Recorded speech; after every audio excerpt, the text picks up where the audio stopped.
ஆசீர்வதிக்கப்பட்ட காலை பொழுதுகளிலே கூட ஆண்டோடைய வார்த்தையோடு கூட உங்கள் இதயங்களிடையே பேசுவதிலே நான் மிகுந்த மகிழ்ச்சியாக இருக்கிறேன். ஆண்டவர் இந்த நாளை உங்களுக்கு ஆசீர்வாதமாய் வைத்திருக்கிறார். அவருடைய ஆசீர்வாதங்களை அனுபவியுங்கள், அதை சொந்தமாக்குங்கள், வாழ்ந்திருங்கள், சுகித்திருங்கள். ஆண்டவர் உங்களை ஆசீர்வதிப்பார். இன்றைய காலையிலே கூட நாங்கள் தேவனுடைய வார்த்தையிலிருந்து ஒரு வார்த்தையை நாங்கள் தியானிக்கலாம். சங்கீதம் 107வது சங்கீதம் 20வது வசனத்தை நான் உங்களுக்காக வாசிக்கிறேன்.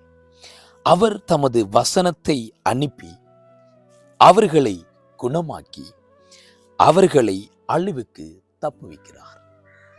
அவர் தமது வசனத்தை அனுப்பி அவர்களை குணமாக்குகிறார்.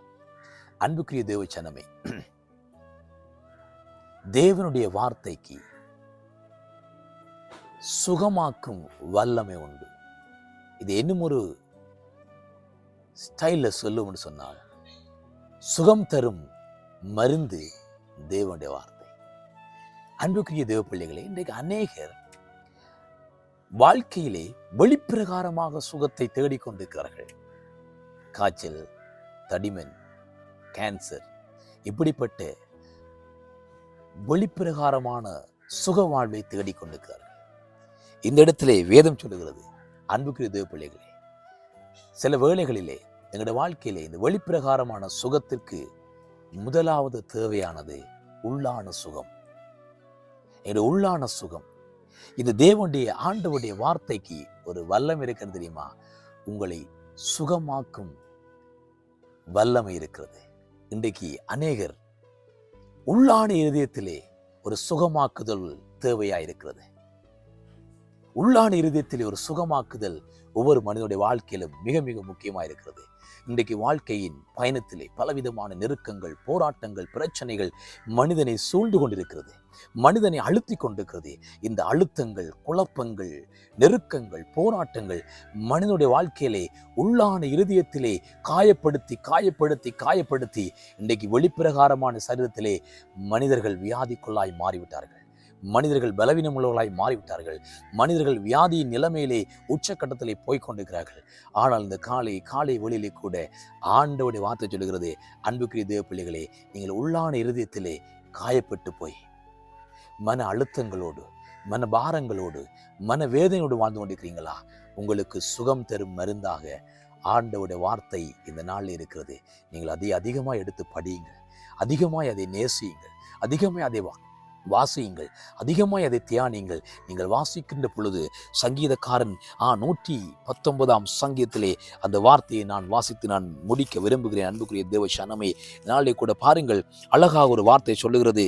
119ஆம் சங்கீதம் 92வது வார்த்தை சொல்லுகிறது, உமது வேதம் எனது மனமகிழ்ச்சியாய் இராதிருந்தால் என் துக்கத்தில் நான் அழிந்திருப்பேன். பாருங்கள், அன்றைக்கு இந்த 119ஆம் சங்கீதத்தை எழுதின தேவ மனுஷன் சொல்லுகிறான், நான் மிகுந்த துக்கத்தோடு, வேதனையோடு, கண்ணீர் கவலையோடு, மன பாரத்தோடு, மன அழுத்தத்தோடு, மன குழப்பத்தோடு, மிகுந்த துக்கத்தோடு இருந்த பொழுது இந்த வேதம் எனக்கு மன மகிழ்ச்சியாயிருந்தது. அப்படி என்ன தெரியுமா சொல்ல வாரார்? உள்ளான இருதயத்திலே வந்த காயம், உள்ளான இருதயத்திலே வந்த வேதனை, துன்பம், துக்கத்திலே உம்முடைய வேதம் என்னை சுகப்படுத்தி இருக்கிறது. என் துக்கத்தை சந்தோஷமாய் மாற்றி இருக்கிறது. என் துக்கத்திலே எனக்கு ஒரு மிகுந்த ஆனந்த களிப்பை எனக்கு தந்திருக்கிறது என்று சொல்லி, அருமையான தேவனுடைய பிள்ளைகளே, தேவனுடைய வார்த்தையிலே அந்த வசனம் எங்களுக்கு அழகாய் சொல்லுகிறது. எனவே நாளை கூட புரிந்து கொள்ளுங்கள், தேவனுடைய வார்த்தை என்ன செய்யணும்னு சொன்னால், ஒவ்வொரு மனிதனுடைய வாழ்விலும் உள்ளான இருதயத்திலே ஒரு சுகமாக்குதலை கொடுத்து கொண்டிருக்கிறது. துக்கத்தில் இருக்கிற மனிதன் தேவனுடைய வார்த்தையை நேசித்து வாசித்து தியானிக்கிற பொழுது அவனுக்கு அளவு கடந்த ஒரு சந்தோஷம் வருகிறது. தேவனுடைய வார்த்தை சுகப்படுத்தலின் ஊழியத்தை செய்து கொண்டிருக்கிறது. அன்புக்குரிய தேவ பிள்ளைகளே, இது சுகமாக்கும் மருந்து. இந்த தேவனுடைய வார்த்தை உங்களையும் என்னையும் ஒவ்வொரு நாளும் எங்களுடைய காயங்கள், வேதனைகள், பாரங்கள், அழுத்தத்திலிருந்து எங்களை சுகமாக்கி கொண்டே இருக்கிறது. எனவே அன்புக்குரிய தேவ பிள்ளைகளே, உங்கள் துக்கம் சந்தோஷமாய், உங்கள் கவலைகள் கண்ணீர் நீங்கி நீங்கள் ஆறுதல் அடைந்து சமாதானத்தோடு நீங்கள் வாழுகிற பொழுது கர்த்தர் உங்களை அபரிதமாய் ஆசீர்வதிப்பார். நீங்கள் செய்ய வேண்டிய காரியம், உங்கள் வாழ்விலே ஒவ்வொரு நாளும் தேவனுடைய வார்த்தை உங்களை சுகமாக்கி கொண்டே இருக்கிறது, சுகப்படுத்தி கொண்டிருக்கிறது. சுகமாக்குதலின் ஊழியத்தை தேவனுடைய வார்த்தை ஒவ்வொரு மனிதனுக்குள்ளேயும் அது நடப்பித்துக் கொண்டிருக்கிறது. யாரெல்லாம் வேதத்தை வாசிக்கிறீங்களோ, யாரெல்லாம் வேதத்தை நேசிக்கிறீங்களோ, யாரெல்லாம் வேதத்தை தியானிக்கிறீங்களோ, உங்களுக்குள்ளே ஒரு சுகப்படுத்துதல் ஊழியம் நடந்து கொண்டிருக்கிறது. இந்நாளே கூட அதிகமாய் உங்களுடைய வாழ்விலே தேவனுடைய வார்த்தையோடு நேரத்தை செலவழியுங்கள்.